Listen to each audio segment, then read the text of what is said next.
Wah, wah, wah, wah, wah, wah, wah, wah. The twang. Hey everyone, coming at you at a minor third lower, but not one bit slower. It's the Strings and Things podcast. On this show, guitarists come by to change their strings, swap some stories, and play some music. On this episode, Overlord of the Power Chord, John Halo is here to work on his Les Paul Standard, while our host, Patrick Grant, changes the strings on an old friend, the Seafoam Fender Jaguar. John handles guitars, composition, and vocals for the hard rock group Downtown Equipment, and he's in charge of molding young minds as a program coordinator in the New York City school system. We'll find out how many guitars John actually owns, and how he names them. And of course, he and Patrick will boot up and plug in for a special year-end jam. So, let's turn this over to Patrick and see what's crackin'.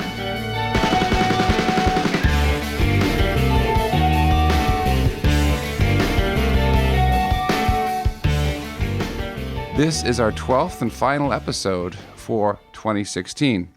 And I'd like to welcome John Halo to the show. Hey, John. Thanks for having me. How we doing? So far, so good, is what I'd like to say. Well, I have to tell everybody I've known John for a long time. When I first moved to this neighborhood that we're doing this taping at right now, where Pepper Green Media is located, I met him at one of our finer and now defunct Irish establishments. I new to the neighborhood, but you were 19 and a student at Hunter. Yep. And since then, you've gotten your degree in music. Yep. And how's that doing? Good. Teaching privately, playing a lot, playing with you. There you go. Tell me, what kind of guitar did you bring by today? I brought a 2014 Gibson Les Paul Standard in Ocean Water Perimeter. Ocean Water Perimeter. That's nice. Yeah, she's a looker. And is there anything unusual about this guitar? It has the E-Tune system, which is people love it and hate it. It helps a lot, but it also causes a lot of problems too. And it's a mechanical digital tuner that's hooked up. It tunes itself. So you can also punch in different tunings, and we'll go to those tunings for you in a second. There are 18 pre-programmed, I think, and then 6 you could program yourself. I've seen this thing work, and it's I can see why people would love it and hate it. But it's battery powered with a rechargeable battery. Yep. What tuning do you have it in right now? I have it in E-flat with a drop D-flat on the bottom. Okay. Yeah, so that's one I programmed in there myself. Is there a story behind this guitar? I heard rumor that it might have a name. Yeah, her name's Zariel, which is Arabic for the Lion Princess. How did she get that name? Oh, I was looking at words with L at the end. Those are all Babylonian. It's the ending of the God ending in Babylonian that they put into all the names. That's like Samuel and all that stuff. Emmanuel. Yeah, Okay. It's Babylonian originally, all the names that end in that. Okay. They all have names, all my guitars. Well, I'm particularly fond of names and words with like Z's and V's and all those kinds of sounds. That's pretty good. Now, for those of you who have been listening to the show or have seen our website, I'm using this guitar that I haven't changed the strings on since Halloween, so it's really is due for a change. It's my Seafoam Green Fender Jaguar, 1962 model, reissue. Is it American, Japanese, or Mexican? Oh, it's entirely American. That's the thing about these reissues, like the real stuff, all in America. And it's just been one of the reasons why I've gravitated towards these guitars, because it's just been, the scale length is just a little bit shorter by like a half an inch, but for some reason coming out of playing violin and viola when I was younger, it just feels right. I feel like I really like the 5-degree tilt on guitars. Somehow I got really used to it, where the neck angles away from the body. I just like it more than the ones that go straight. It's actually more ergonomically correct, because as we move our hand away from our body, it curves. Our very first guest, Tony Jabal, and one of my guitar teachers always said that if guitars were ergonomically correct, the neck would bend like this, because that's how our bodies move. But no, we have to put different kinds of pressure and wear and tear in our joints. Until then, we have these guys. So let's begin changing our strings. All right. All righty. She don't like that.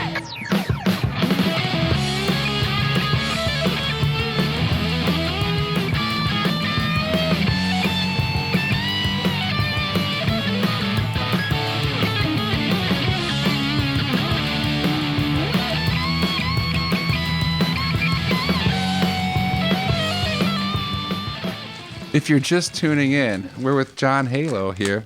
Oh, that's super funny. Yeah, that's right. We're tuning in too. master All of cylinders. master of the single entendre. So we're working with an eTune robotic tuner that John has hooked up to his Gibson Les Paul, and it's an analog tuner, but it's functioning through digital commands.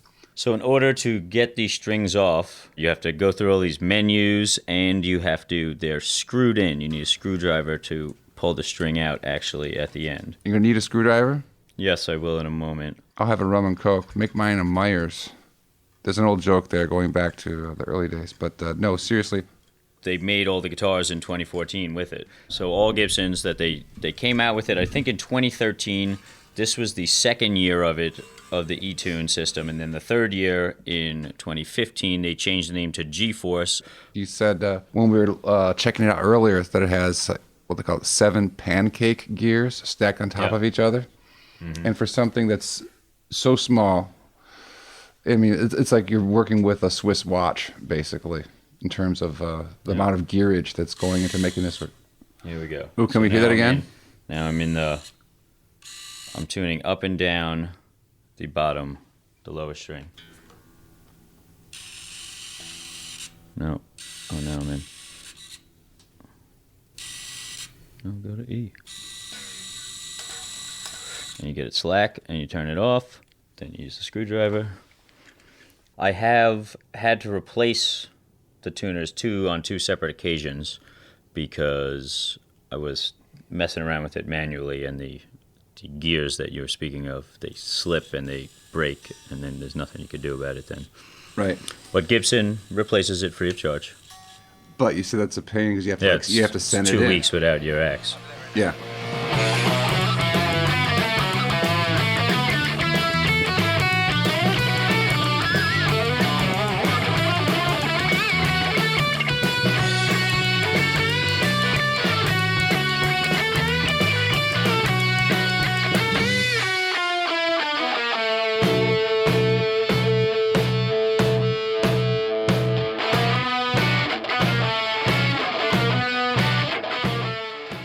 What you remember as being the first music you ever heard that really like grabbed you, like, hey, like you really like got it.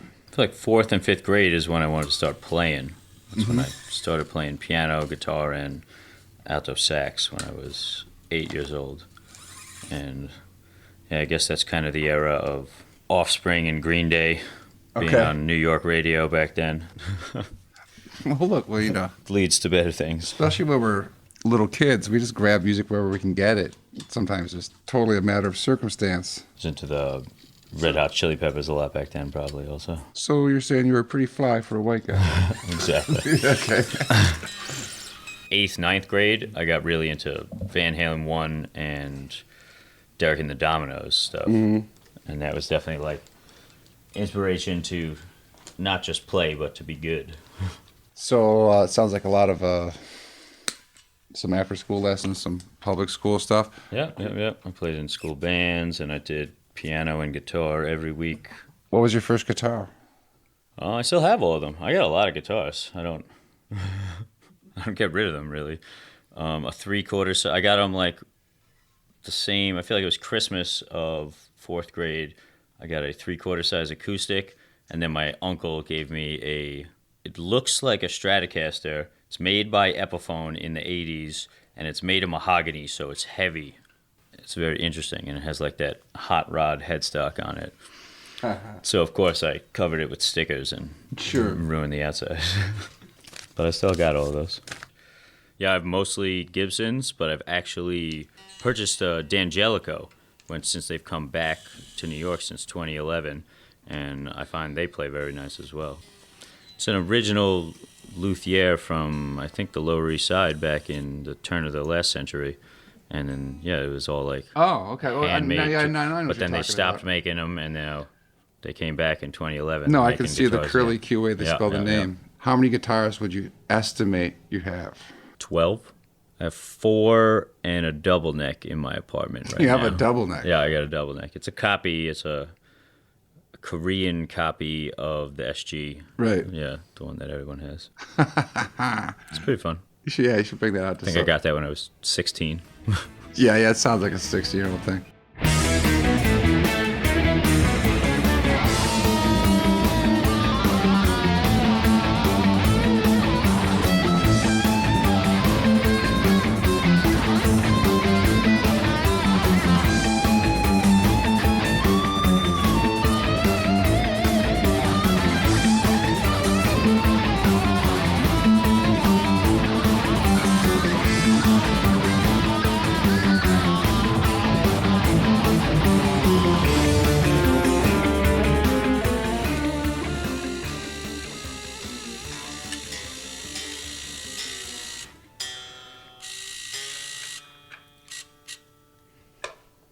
I also play drums, so Yes, I do remember I had a set of electronic drums. I remember you playing those at my old apartment.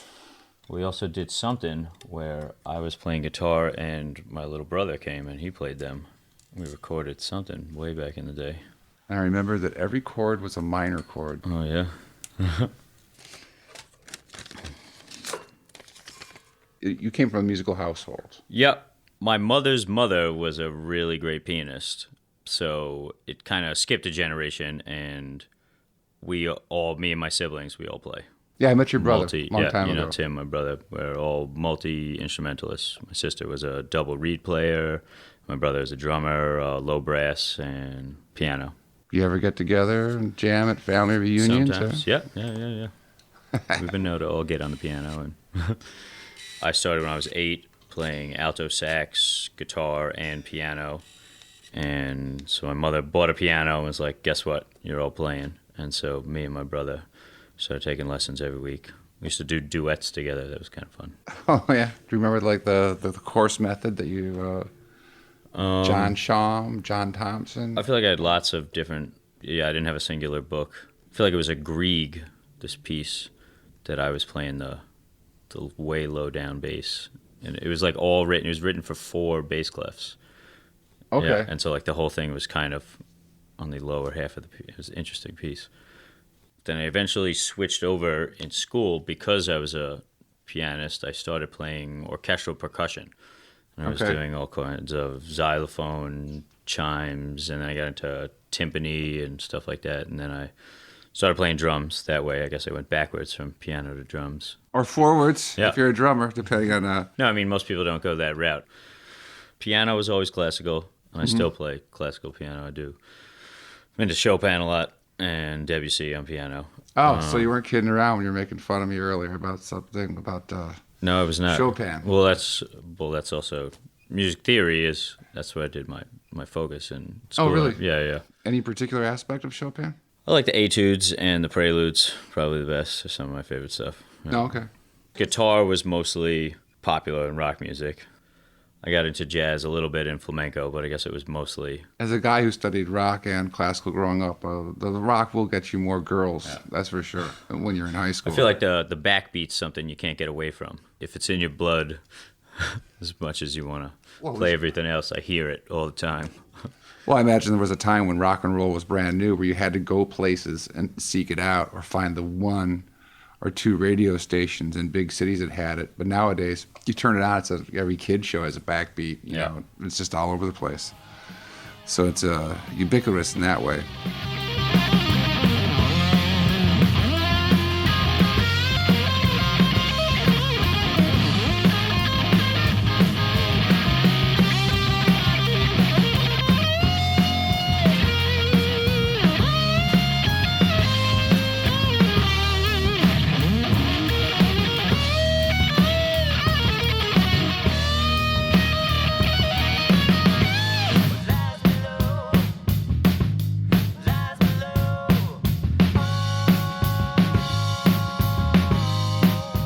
So since you've graduated, you've been teaching. Yeah. Where's that? The New York public school system? Or? Yeah, I work at Christa McAuliffe, IS 187 in Dyker Heights, Brooklyn.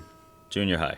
My students are 12 to 14, most of them. I'm running programs this year. I'm the director of extracurricular and after-school stuff at the school.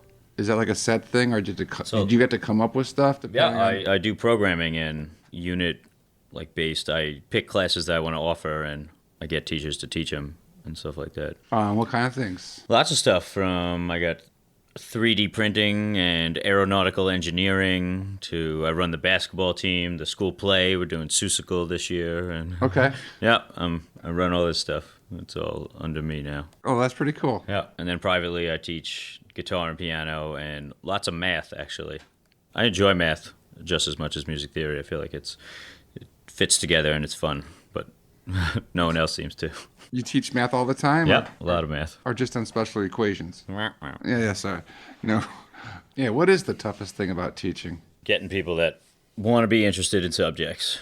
When you're teaching something that people are already into, it's fantastic. That's why I feel like music theory, nobody wants to learn it ever. I'd love to teach that all day if anyone. Well, I remember when I cared about it. first met you as a 19-year-old, I always felt like you might have thought sometimes I was old and corny. Now, are you finding young kids finding you to be a little bit old and corny? I'm sure at this point. Yeah, see, it's going to happen if you hang out long enough. The torch has been passed. There you go. Well done.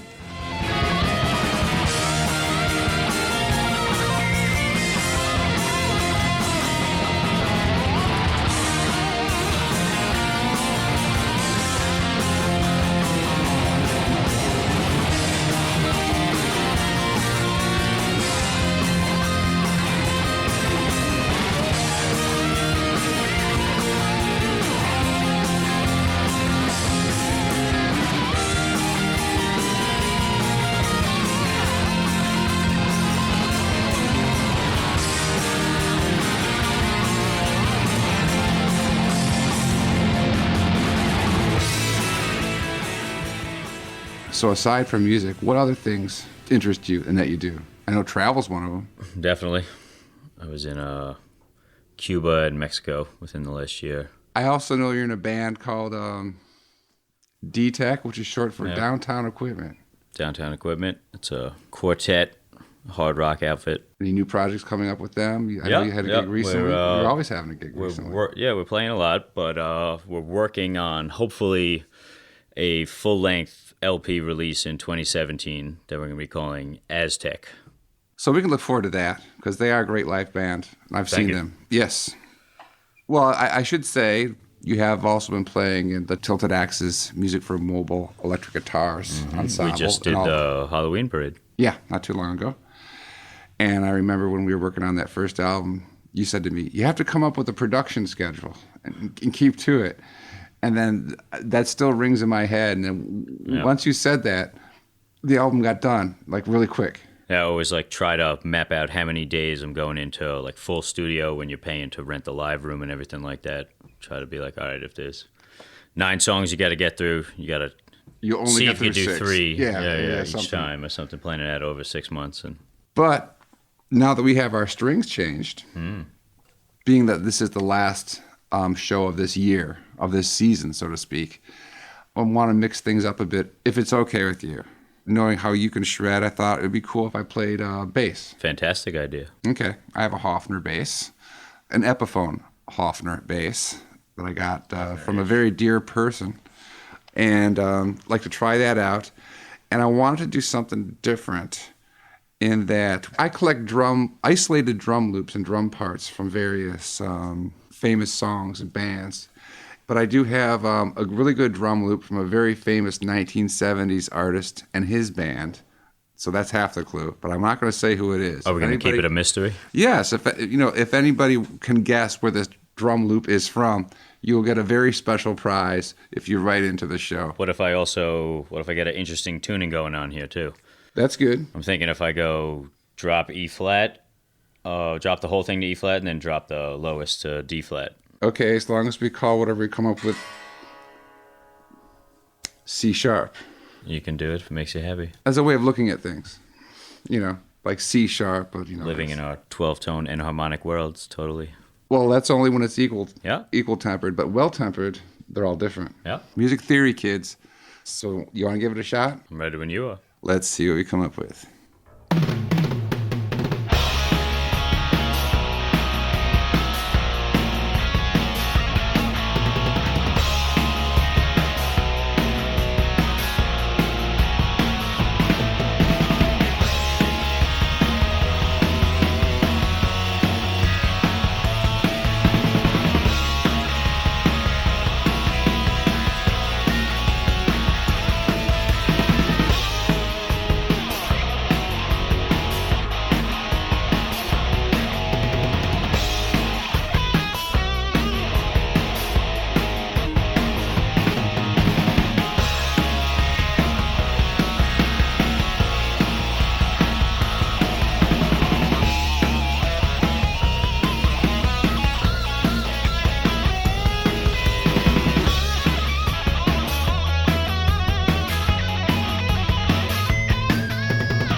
Okay, there you go. That was rocking. I want to ask you, though, with the drop tuning you're using, you're basically doing a drop D tuning, but everything taken down half a step. Exactly. I like the feel with tens when it's all down, a little looser. That was my question, too, about string gauge, but also, are you able to bend a lot more? Yeah. Well, Yeah. I use nines when I'm in E, and I use tens when I'm in E flat. Okay, well, it sounds great, and thank you. Thanks for having me. Where can we find out more about the John Halo experience and his musical journeys with D-Tech and anything else that comes your way? Yeah, go to downtownequipment.com and check it out. Looking forward to making music with you in the new year, and thanks for being on the show. Well, thanks for having me. Rock and roll.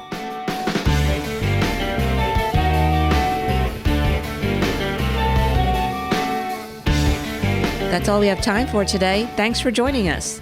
Our guest has been John Halo. You can find out more about him by going to his band's website at downtownequipment.com.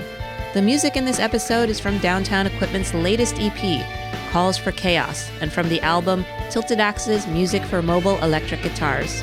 Special thanks to Vox Amps USA, D'Addario Strings and Electro-Harmonics New York City. I'm Jocelyn Gonzalez on the Zeros and Ones, and Patrick Grant is our host and axe wrangler. Strings and Things is a Pepper Green production for Headstepper Media. Visit our website at stringsandthingsshow.com. See you next year.